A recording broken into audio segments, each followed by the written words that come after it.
Constructing your life is about much more than just building a bank account.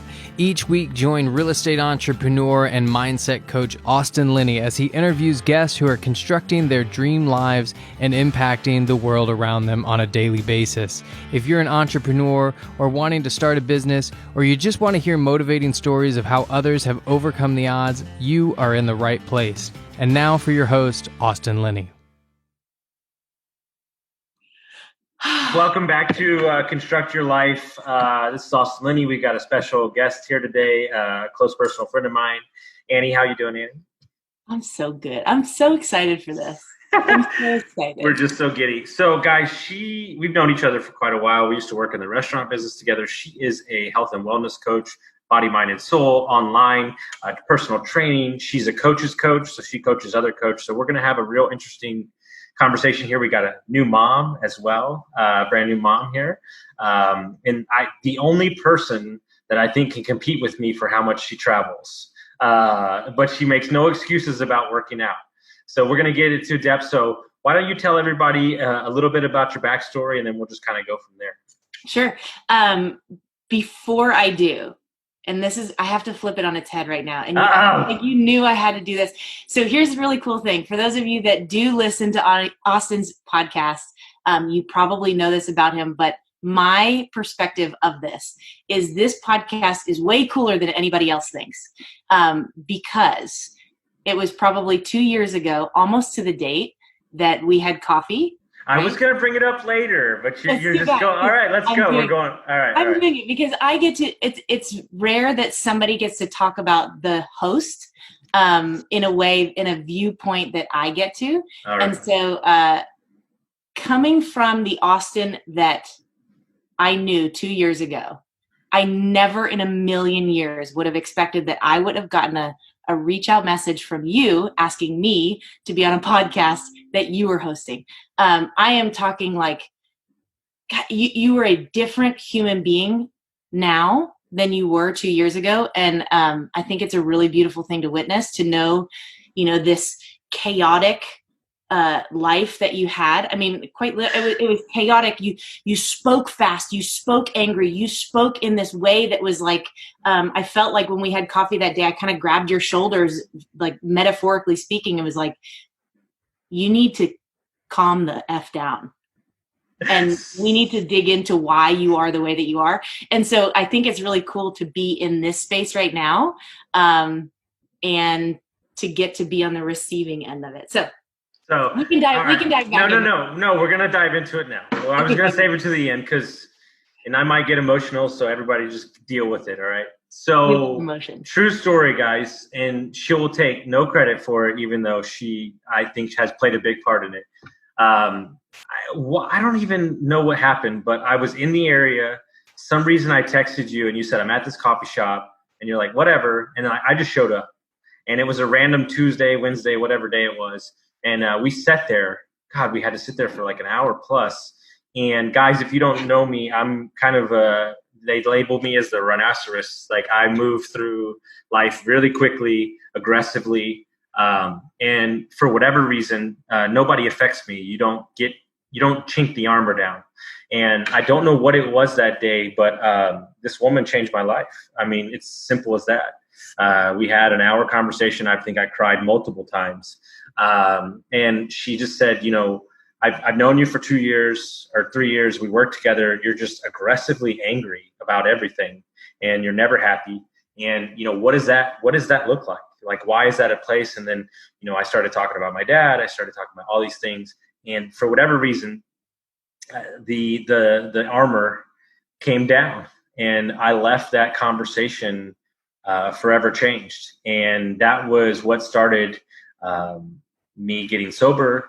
That's what started this personal development journey. And she has watched from afar, and she's 100% right. I'm not that person. It's wild to me how many versions of myself I have shed from that. And it's a lot of deep work. It's a lot of hard work. And this is kind of the culmination. And there's still work to be done, of course. But it brings me so much joy in my heart to know that You're exactly right. You saw a flailing. We actually labeled that version of myself. He's called Tasmanian Devil, and It feels right. It feels right, right? Everybody I say it to, they're like, yeah, it feels about right. And she literally shook me, figuratively and mentally, and said, you know, you need to slow the fuck down. You need to look at your life and look how aggressive you are being towards everybody around you, and who can love that? You know, who can be around that, because that guy's just an asshole, and not in like a malicious way, but just not in a sensitive, not in a loving way. And so, you know, I've always given her credit for it, even though she won't take it. And so that's why it's such a pleasure to have her on here. And I just thank you so much. Well, it's my pleasure. I find that it's, I mean, we can speak to the listener. At some point, I do want to just you and I speak, sure. But it's really cool to be able to recognize in myself, like I consider my superpower is that not only can I see something in somebody else that they might not see in themselves, but I feel like everything that I've done in the last couple of years, the deep diving work that I've done for myself, and now to be able to mentor and coach other coaches to kind of do the same, I find it to be my superpower to be able to get to the root of a problem, or to get to the root or to the core of somebody with a no bullshit attitude. I mean, I have no problem. It's not that I have no problem offending somebody. It's that I have no problem letting somebody kind of cry on my shoulder, and for me to say, I see you and it's okay. And for me to be able to say, now let's figure out why, because I've realized that everybody in life kind of has the same issues, is that we are taught to believe something of ourselves that's not necessarily true. Why? Who knows if it's childhood? Who knows if it's a partner or somebody that's made us feel this way about ourselves? How do we release that? How do we get back to like who we are? And I've done that in my own self, and I've had people around me who have helped me figure that out, you know, and I've kind of pieced it all together to create who I am now, to be able to help other people dive into that, and I just want to be my goal is to be the most authentic version of myself. I mean, right now, I feel like I have to say this right now. This is a painting. Yeah. There's a shit storm going on behind me. I'm like sitting on top of pillows. I want to be you're on a windowsill with good lighting. Exactly. I feel like I'd be more comfortable like this. Just do it, girl. You do you. It looks great. You look beautiful Thanks. That way, so it's all good. Thank you. So let's talk about that girl that I met too. That was, you know, I hate to use this word for women, so I'm not gonna use. I was just like, don't go there. But let's say not as physically healthy and mentally and physically healthy that you were. We both worked in the restaurant business together. You moved from Houston to San Antonio. Your husband's in golf and golf apparel. So there's a lot of traveling. And I think when we met at the time, I would say that we were both massively unhappy with our lives, right? And then something shifted. So why don't you start from there and kind of talk about the journey to here today? So the phase that you're speaking to was at the very end of my cocoon phase. So I was doing the work to get myself out, to kind of, you know, spread my wings as the butterfly that I feel like I am now. That's actually like the coaches that I mentor. That is our team logo, basically like the metaphor of, I want to be able to help people get into the ugly and uncomfortable phase of being in that cocoon and being still, to be able to create the wings that you are given. But that was right at the end of my cocoon phase. So I had already probably put myself through about 2 years of like really hard work. You know, I give a lot of credit to, are you familiar with Lauren Daigle, the worship singer? Oh my God. No. Oh my God. If you haven't listened, there's a song called You Say, very faith-based. I spent more afternoons, evenings, lying sideways on the couch, crying, listening to the song You Say.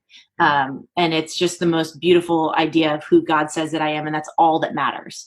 And so that was at the very end of that cocoon phase that we had that talk. So I was already in the place where I felt like I could, you know, help other people, but not necessarily do it in a inauthentic way, or like a fake way. Like I didn't feel like I was trying to help somebody, like I was almighty and like I knew better, but it was more like, okay, here's what I'm one step ahead. I'm only one step ahead. Let me reach back and grab you and help you forward, even though you needed like a fucking slingshot, right? I mean, you did. No, I didn't need a slingshot. We call it a fucking cannon. Yeah, I needed it. We had to jam you into the cannon. You were still in the jamming into the cannon phase before you got to shoot out. But so that was at the tail end of that. And so for me, and I think for a lot of people, we don't give enough credit to physical health and how much that helps. It's a cyclical thing, how much that helps with mental health and how much that helps with emotional health. I believe it's the most important pillar. I think it's the most important pillar because it's the easiest one to get to. Yeah. It's right? hard. Not easiest. It's the easiest one to set small goals and win. Sure it is. It's also hard to explain because a lot of people are like, you just want me to lose. You think if I lose weight, I'm going to be happier. That's not what it's about. It's about how you treat your body. It's about how you fuel your body. It's about how you move your body and the fact that you feel you're worthy enough to move your body in order for it to function properly for you at the optimum level, because then everything else spills over, right? Everything else spills over into the way that you think about yourself, the way that you speak to your significant other, the way they speak to your friends, to your family. Like for me, I know that I am a better wife, a better mother, a better friend, a better coach on the days that I am pouring into myself first. That is like wildly important. But anyway, I don't want to go too far off tangent, but just to kind of come back to where I was. And this is like the part of the story or a part of me that I now understand that the struggle that people go through, or the struggle that you've gone through, Austin, is to be able to be on this podcast, is to be able to host this podcast, is to be able to help somebody else, is to be able to coach somebody else. Because if you cannot speak from experience, then you're nobody. Yeah. I mean, the struggle is where life happens. The struggle is, it's so important.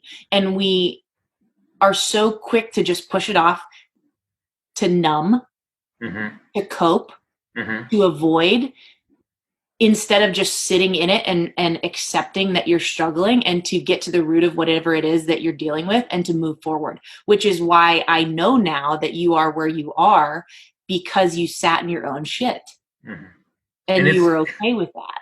And it sucks. and it sucks. It sucks, but understand that if you do that, right, and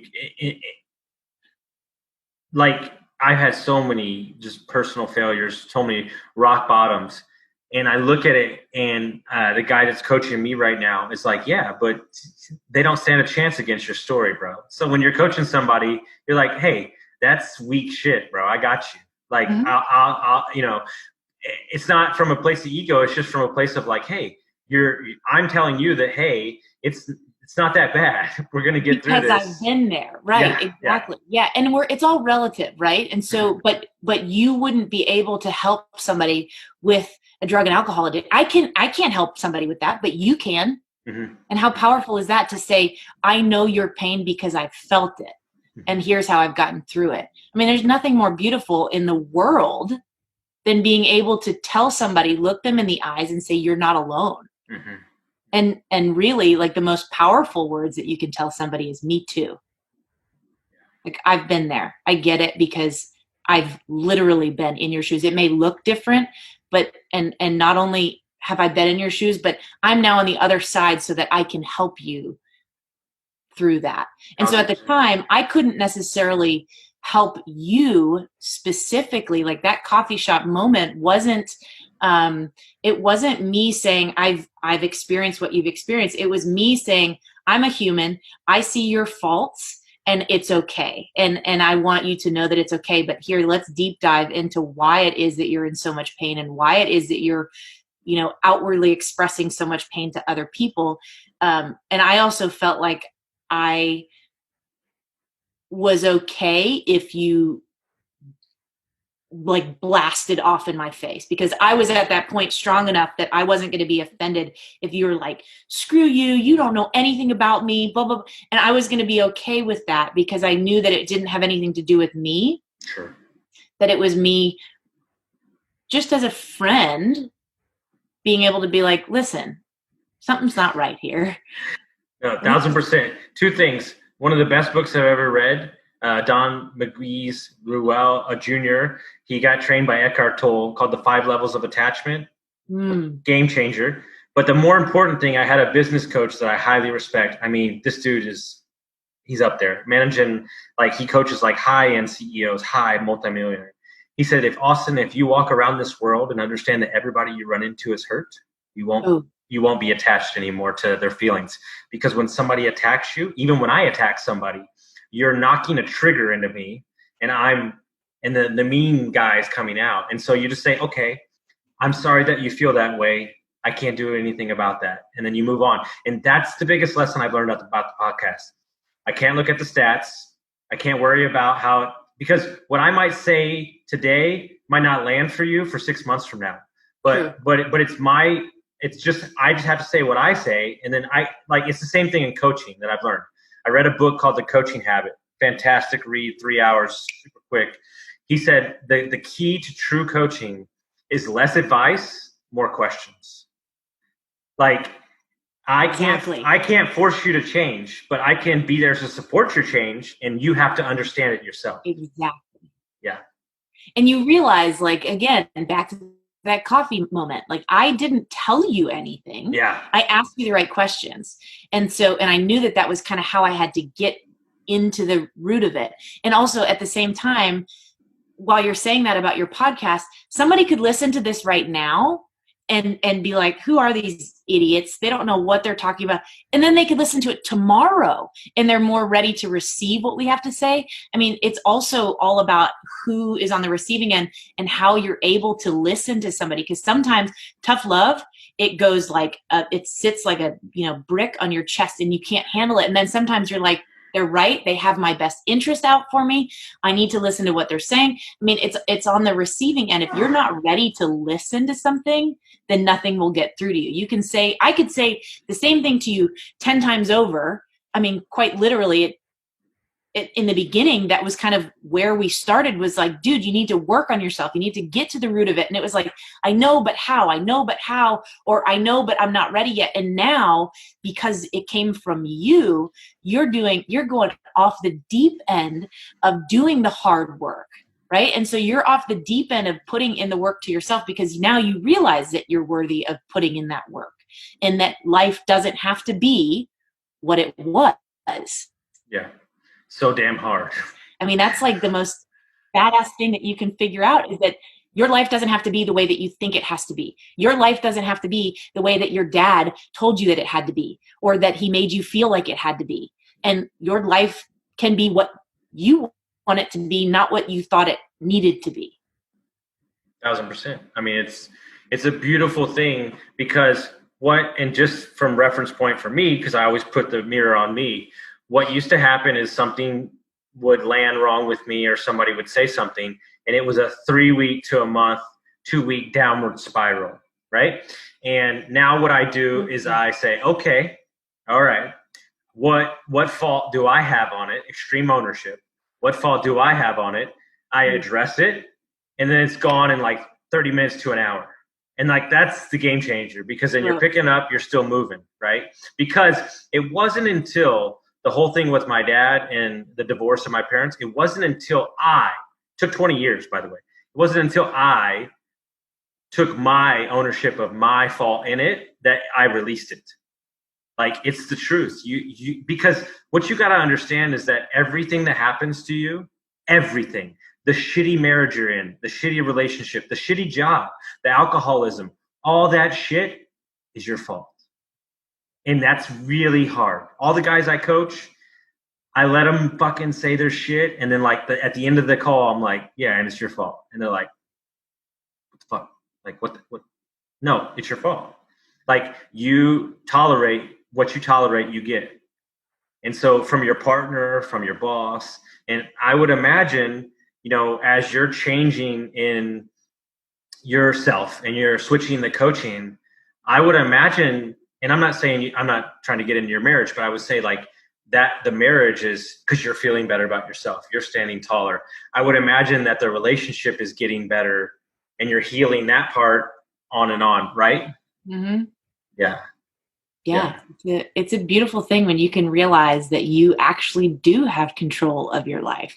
You have control of your emotions. You have control of your actions. Sometimes you feel like things are, and this is, an Ed Milet. Are you familiar with Ed Milet? He's one of obsessed. He's the best. God, yeah. I love him. Yeah. And he always says that things aren't happening to you. They're happening for you. Mm-hmm. If you can actually view that in that light, that even the bad stuff you're going to learn from.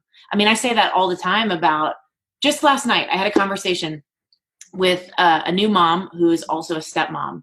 And I was able to offer her that listening ear, unbiased listening ear of being a stepmom. And I know for a fact that the things that I've been through and the things that I've experienced just as a stepmom has given me, a softer heart, or maybe even a more hardened heart to be able to help somebody that's going through that, or that it's experiencing the things that I experienced. And again, it's all back to personal experience of what we've gone through in our lives. I mean, we all have baggage. We all have things. We all have issues. It's just, how do we choose to deal with them? Do we choose to let them completely roll us over and to stay down, or do we choose to rise up and be able to help somebody else out? 1,000%. And so as you're shifting from the restaurant business to full-time coaching, you're traveling, y'all travel a ton, but you always got the workout programs in. So as this new life is starting to create for you, what are you feeling? Are you feeling like you're home? You feel like this is what you were building your whole life up for, because that's what the podcast is about. Like, you decided to leave what was good money to this new entrepreneur venture. That's it's to coach somebody, to coach people is taxing. It's taxing. It's a lot of work. There's a lot of problems. So sometimes you attach yourself to their problems, and then you're trying to stay above the fray.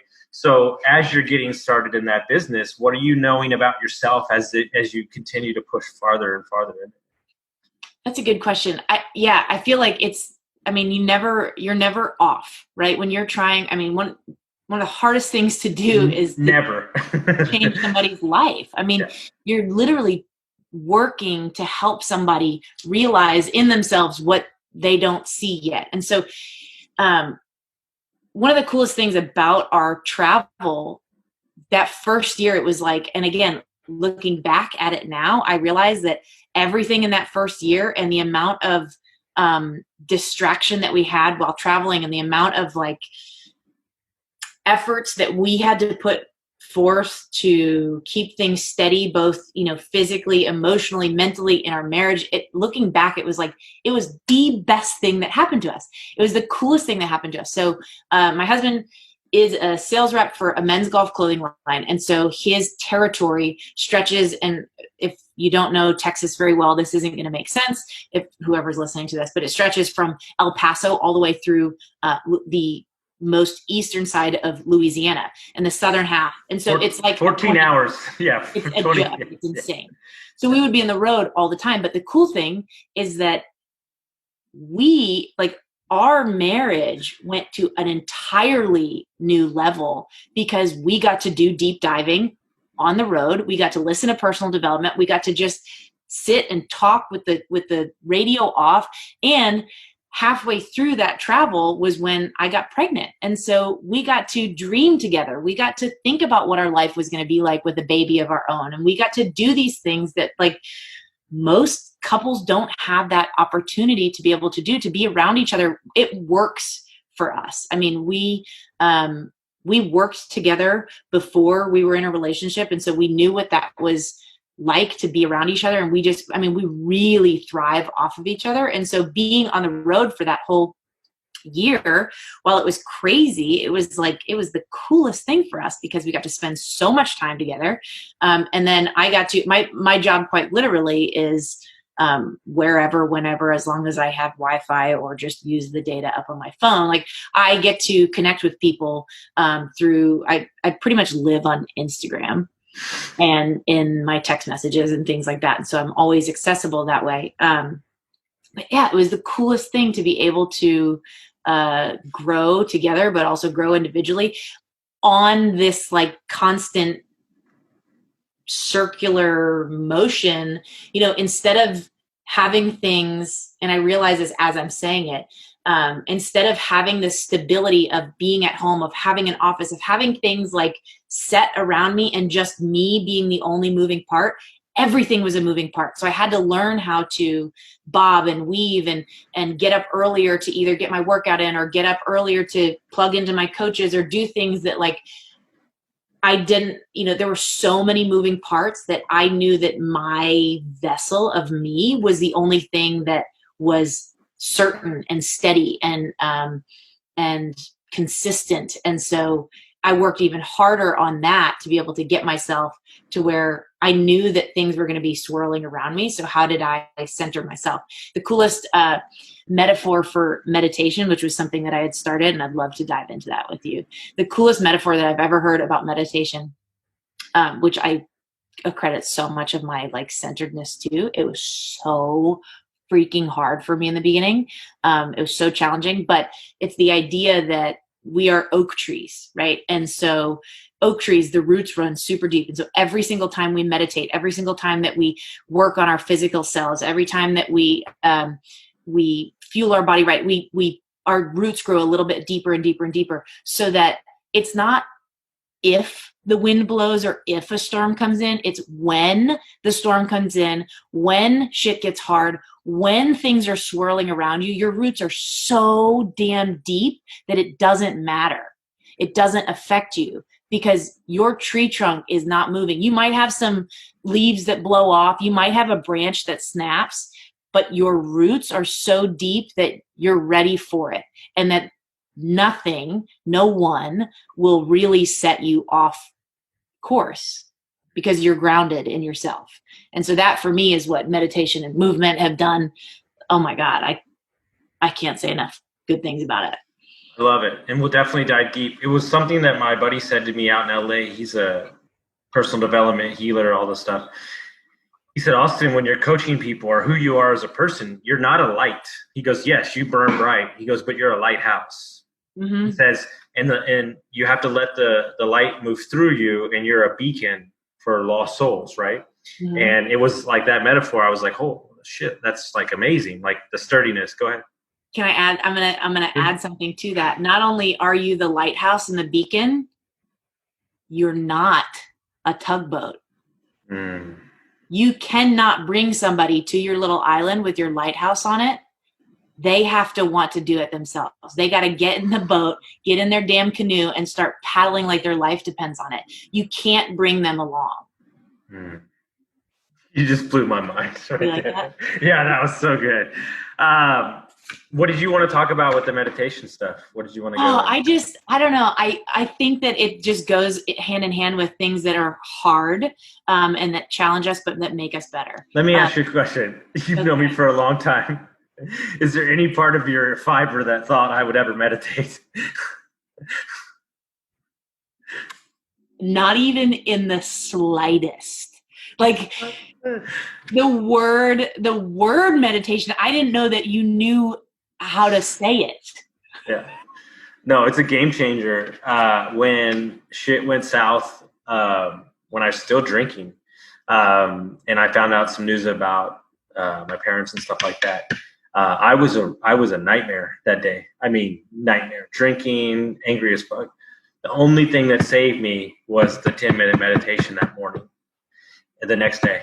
And it like literally reset everything. And I was like, okay, like, all right, like new news, got it. Let's do it. And the thing is, I'm still not great at it, but I do it. Right. And so what I've been getting into lately that I think is a game changer is Wim Hof breathing, which I think is a game changer. The breathing techniques. My buddy out in LA. So I'm going to tell you a story. Still the craziest thing that's ever happened to me.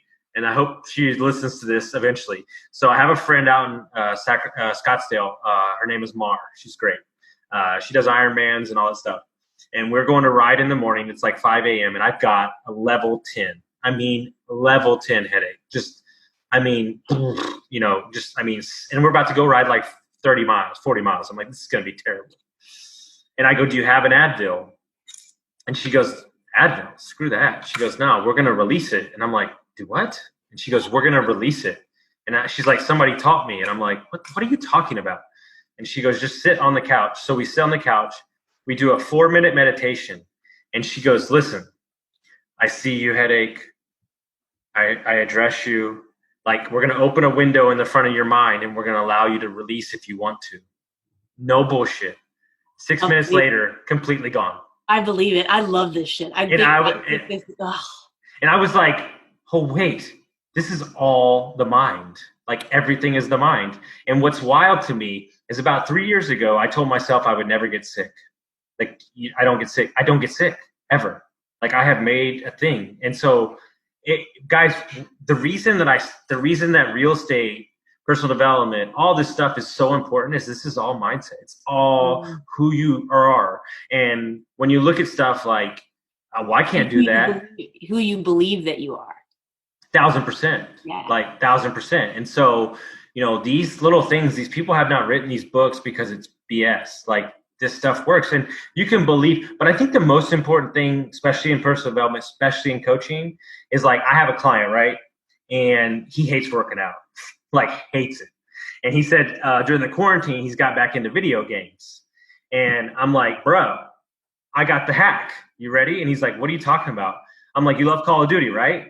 I'm like, get a standing treadmill and be walking while you're playing Call of Duty. And he goes, holy shit. He goes, holy shit.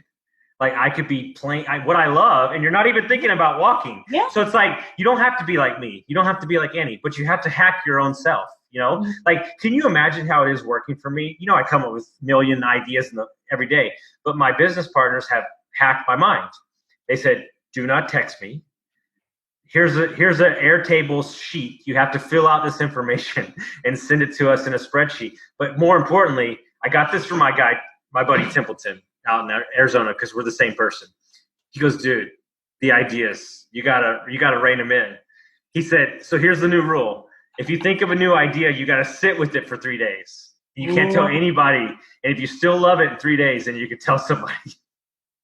So it's just like you're just hacking who you are, right? And like I would imagine there's a part of you that gets off when you're on the road and you're like, oh, she's not going to get that workout in.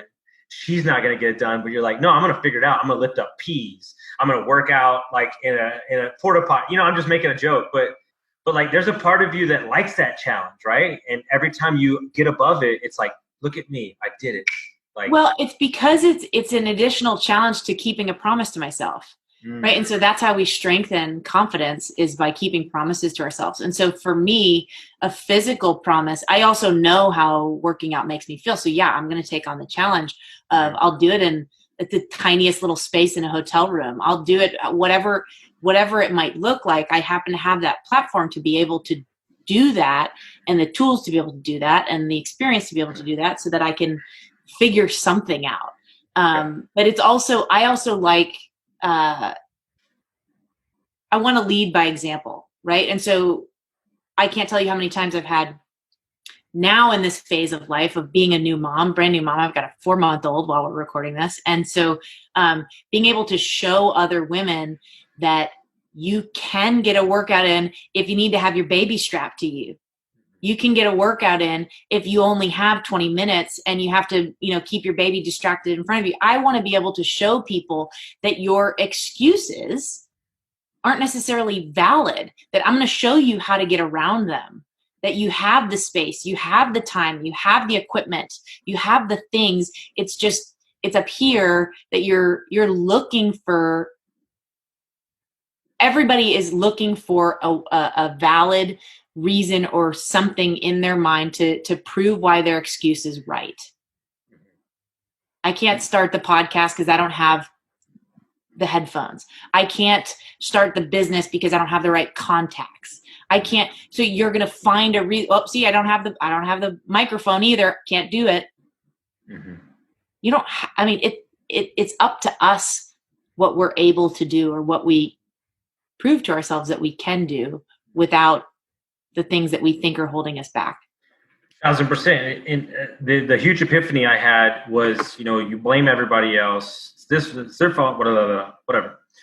I realized that the true thing that was holding me back was the promises that I broke to myself. And it was, Austin, you're not good enough. You're always start something, don't finish, blah, blah, blah, blah, blah. And if I can't recommend a book more than Atomic Habits. And what he's saying is that when I have a new client or you have a workout client, set small goals. Momentum and confidence starts. How do you eat an elephant? One bite at a time. Mm-hmm. Set a small goal that you're going to win. It's just stacking small wins on top of them to this big thing, right? And my new tagline, it's the obsession, 2 things. Get married to the process and divorce from the results. All right? But the bigger thing is, if you're building for legacy and who you are as a person, where are you trying to go in 6 months? A legacy is built over a lifetime. Mm-hmm. And so the impact that I leave on this world is so much greater than me that I don't have to get there tomorrow. Yes. So that's like the game changer stuff right there. Oh, it's so good. Another great book to go off of Atomic Habits is The Slight Edge. Have you heard of it? No, I haven't. Oh, that was a end of 2019 big, that one completely shifted my business and shifted my mind. Slight Edge. So good. So here's what's going to be fun. I've been thinking of this for like 20 minutes. Yeah, I'm a book junkie too. I've knocked out 32 audibles during quarantine. I'm like on a fire right now. I've even read like Buddhist stuff. I'm getting into like Socrates. Like I'm going crazy, like all the stuff. I'm getting all the boy. So here's what we're going to do. You're going to love this. All right. I am a brand new client. I am unhappy. I'm an alcoholic. I'm overweight. But I want to get started. The thing shifted in me, and I saw your stuff on Instagram. I'm like, I'm a little scared, but I want to start. So you're coaching me. Let's say the first 2 weeks, like what are the first, let's say 3 or 4 things that you want to do if you want to change your life, if you want to do something better than what is being done today, as we see. I need to know why. I need to know why you want to change your life. I'm extremely unhappy, and I always start stuff and don't finish it. Mm-hmm. And I don't want to know what your goals are. What do you want to do? Why do you want to stop drinking? Do you want to, what is it? Because I will never ask somebody. I know that if they want a certain amount of weight to lose, doesn't matter. Doesn't matter. We have to change, completely shift the mindset. Yeah. I mean, for me, the alcoholism, you get in a thought pattern where you think, I might need a drink. I don't have a problem. I'm still getting everything done. But for me, it just doesn't serve me anymore, the alcoholism. And yeah, you can have a couple drinks with your friends, but I'm drinking by myself, at like 10:30 in the morning. So how do you, what's the steps do I take? So in my specific situation as a coach, I get to coach alongside of a lot of other people with a lot of other experiences. Mm-hmm. And so I get to the thing that makes what I do different is that I actually intentionally don't do a lot of one-on-one coaching. Mm-hmm. I do one-on-one coaching with my coaches, but I really love to plug people into the community because we have, and again, from my own experience, it's been complete strangers that have really made such a massive impact on my life. And I've gotten to, from like a 10,000 foot view, gotten to watch other strangers love on each other, check on each other, plug into each other, and shift each other's lives. Because a lot of the times, and again, it's the whole knowing you're not alone in something. When you get to be, this is like flies on shit. It's the most beautiful thing to witness. That's maybe not the most beautiful thing to witness, but watching. I know you're from Texas. You're from Texas now, girl. Yeah. Really, it's getting to watch somebody broken come into our community and feel ashamed for being broken and feel worried about showing their true colors, and knowing that they get to come into a safe space and not only talk about what they've been through, what they're going through, where they want to go. And for somebody that is, again, a complete stranger to them, but that's somebody that I've gotten to work with also within the community, for them to just completely surround that person and lift them up, like the whole rising tide lifts all ships. I have goosebumps thinking about it right now. It's the most beautiful thing to witness, because I cannot and will not take credit for where I am in my coaching journey, on my, where I am physically. I can't take credit for all of that by myself, and I won't, because it hasn't been just me doing all the work. It's been me along with an entire group of women that have been behind me, supporting me, telling me that I can, telling me that it's okay, and lifting me up and being there when I need them, and just completely pulling down the veil and showing up raw and authentically, and on the bad days, life, like going through life and being told it's okay, we're here for you. I mean, that's like, there's no great, we're not supposed to do this life alone. We're not intended to do this life alone. No, and it's something I respect from a woman's point of view. The external things that come out, y'all, are way different than a guy. And it's a lot more complicated in that context. So I want to stick there on the group coaching stuff, because I agree with you, community and uplifting. So if you're getting started and you're thinking about making a change, don't you think that maybe to soften the blow of like, hey, the accountability, like some people don't want that like in your face stuff. Like, don't you think that's the way to go, to kind of like, maybe if you're shyer, right? And you're sitting in the background but you're kind of like hearing something, you're like, that makes some sense, right? For sure. And I will do that. And so a lot of the times I'll ask people to kind of be a fly on the wall, and I'll ask them to, I'll kind of give them the nudge and always include them in everything, just so that they know where I stand with them. And I do, they know that they're going to hear from me. So we have, like, in my very specific situation, we have an accountability app, and I know that I can check on them one-on-one if I know that they're not plugging in, or if they're not doing the things. And sometimes I'll kind of give them the nudge. I actually talked about this the other day with somebody, is that accountability has gotten so off track, in my opinion, of what people feel like accountability is. Like, I'm gonna breathe down your neck until you do the damn thing. Mm-hmm. I want to make sure that people realize that accountability in this sense of the word, or in the sense of the word when I'm coaching somebody, it's me like placing a warm hand on their shoulder and being like, hey, it's time. It's okay. If you're not ready, that's all right. But I'm here, and let me help you. Do you need help pressing play on the workout? Do you need help, meal prepping? I don't know what that looks like for each person, but it's me being able to say, like, it's all right. Your day has gone to shit, but it's 4 p.m. Okay, let's restart right now. What is one thing that we can do right now that's going to strengthen that confidence in yourself, that you can keep a promise to yourself? Do you need to sit down and put your phone face down and read for 10 minutes? Okay, great. Check in with me once you've done that. Awesome. Do you need to go sit outside and just stare at the sky for 5 minutes? Awesome. Why don't you let me know once you've done that? And so it's me being able to, again, it's that, not necessarily a tugboat, but shining the light and saying, hey, ball's in your court. When you've done that, let me know. Because I want to give them the empowerment to be able to reach out to me and say, hey, Annie, I've done it.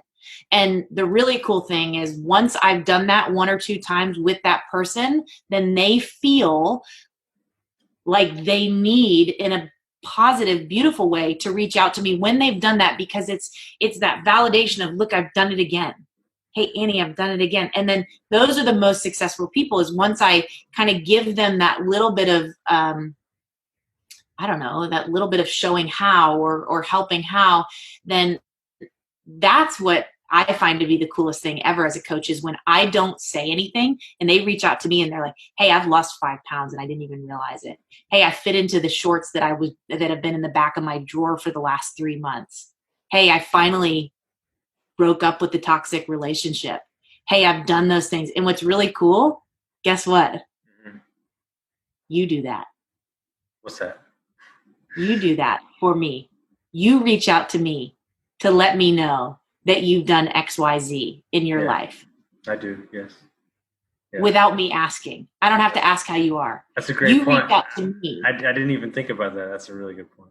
Mm-hmm. Because it's the true love and appreciation and encouragement that I give that makes you, whether or not you're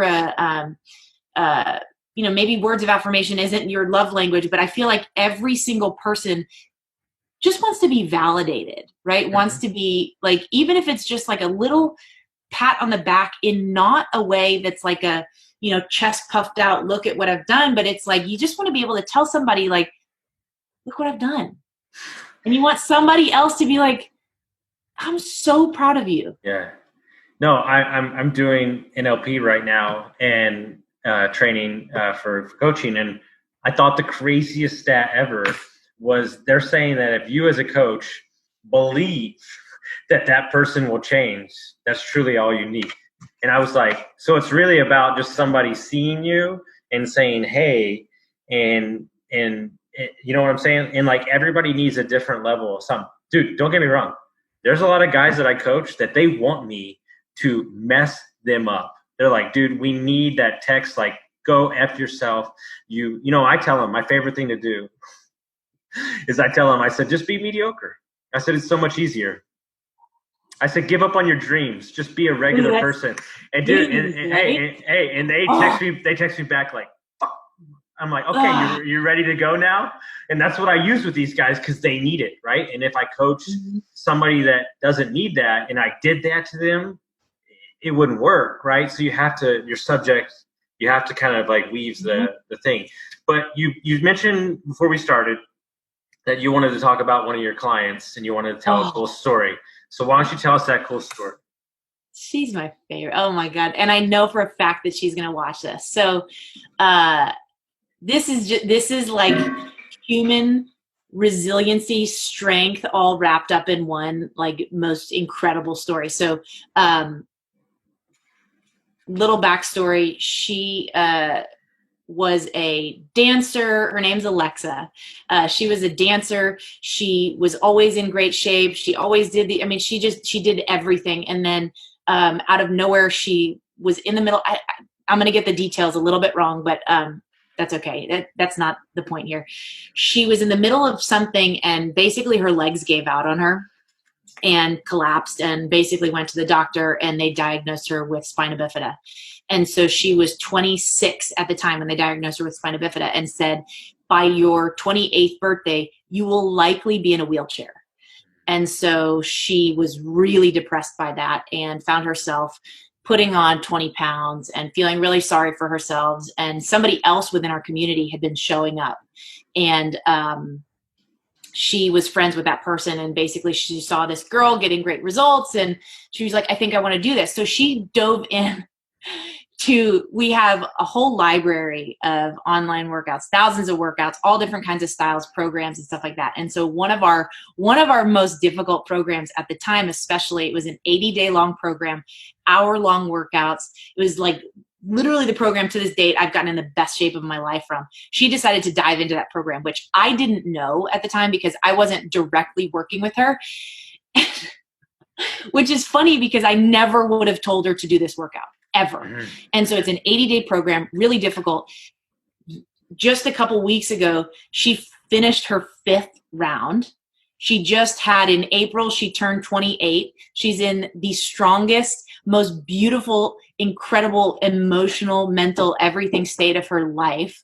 And she's now completed all of that, but even in a more cool way. Oh, I hear a baby behind me. Yeah. Even in a more, a really cool, hey, I'll take him. Sorry. That's okay. That's okay. You were just looking for a cozy place. Yay! Guys, the baby just came into the podcast. The baby's famous now. Yeah. The baby's thanks, honey. Okay, baby. See you later. Love you, baby. Bye. Love you too. Oh, what a moment we captured. Hey. So I know. And check out the little bald spot. Man, I love thought it. this was something that was avoided for all babies, but it's just not avoidable. What are you going to do? Anyways, going back to Alexa, she's just in the last 2 years, she has grown in the most beautiful way. She has literally legally changed her last name to her mother's last name from her father's because he was a non-existent character in her life and somebody that was toxic in her life. And so she legally changed her last name. She's gotten out of toxic relationships. She has dropped 20 pounds, but she's like she's just so confident. And now she's one of the coaches on my team. And so it's just, and now she gets to be that person for other people. And it's one of the most beautiful things to witness somebody make that complete turnaround and do that for themselves. It's really cool. Game changer. Well, congrats to her. So how do they find you? How do they find your program? So how did she, or how did somebody that is watching? Anybody that's listening, how do they track you down? So I live on Instagram. I totally live on Instagram. Annie_Grassi, Grassi. That is how you find me. I am always in my DMs. I mean, I obviously have office hours that I don't always check them, but if you message me, I will always get back to you. It's like my favorite thing in the world is to connect with people genuinely. So please reach out. Please reach out to her. Watch this, guys. Watch this, guys. I'm going to make her cry. Watch this. So I decided something while you were telling us. No. I decided something while you were telling that story. I personally am going to sponsor 3 months for 2 girls. I already know one of them. I'm going to connect you, but the other one you can pick. Just let me know. I'm going to sponsor 3 months. I'll take care of it to get started in your program. That's awesome. So man. I appreciate everything you do. I love it. This is a great episode. Thank you so much. We're going to get off because we don't know what the baby's going to do, guys. So, we're good here. We're good now. I think this is the most badass thing ever. We're feeding now. Okay. Is this? Yeah, that's life, man. Only on my podcast, boys and girls. So what? I can't even think. What do you? Badass. What do you look? Honest to God. Mm-hmm. Go ahead. I was gonna say, honest to God, this baby has made me into more of a version of me than I've ever been before, because it's I don't know. I realize that I don't ever want him to question his mother's strength. I don't ever want him to look at me and say, oh, well, she didn't go for her dreams, so how can I go for mine? I can't tell him to do something I'm not willing to do. That's super powerful. So let's dig into that for a couple minutes.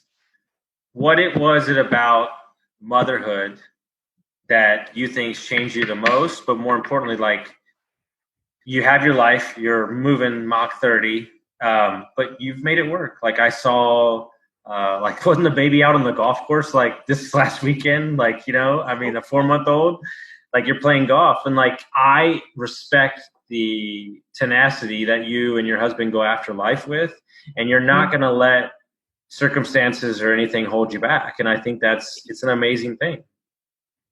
Yeah, I also think, and I could be totally wrong. So if you're a new mom listening to this and you are like, please don't tune out when I say this, but I truly believe, and I think this applies to pet parents too. This is going to sound really weird, but I believe that your environment and the things that you do consistently, the people and the animals and the babies around you will adapt to. I think I have a lot of people reach out to me all the time and they're like, how's Piper so calm when you're working out all the time? I'm like, well, I do it all the time, so she doesn't think anything of it. And so like bringing JP out to a golf course, I don't want him to think anything of that. I don't want, like, I don't know, if we bring him out into the world, I don't want it to feel like it's a big burden for me or for him in that case. Like, I just want that's our life. We're not going to necessarily slow down our life just because we've had a baby, or change who we are just because we have a baby. If anything, it's made things in our life even better because it gives us something to leave our legacy to. I mean, that's like the ultimate for me. And I realize that that's not for everybody, right? But in our situation specifically, it's been really cool to, I don't know. I also just kind of feel like this was something that I was meant to do. So, amen. Yeah. I love it. Well, thank you so much. I appreciate you coming on. Please check her out on Instagram. You won't regret it. And there's the hats back on. So while feeding baby, this feels thank you so much. All right, bye.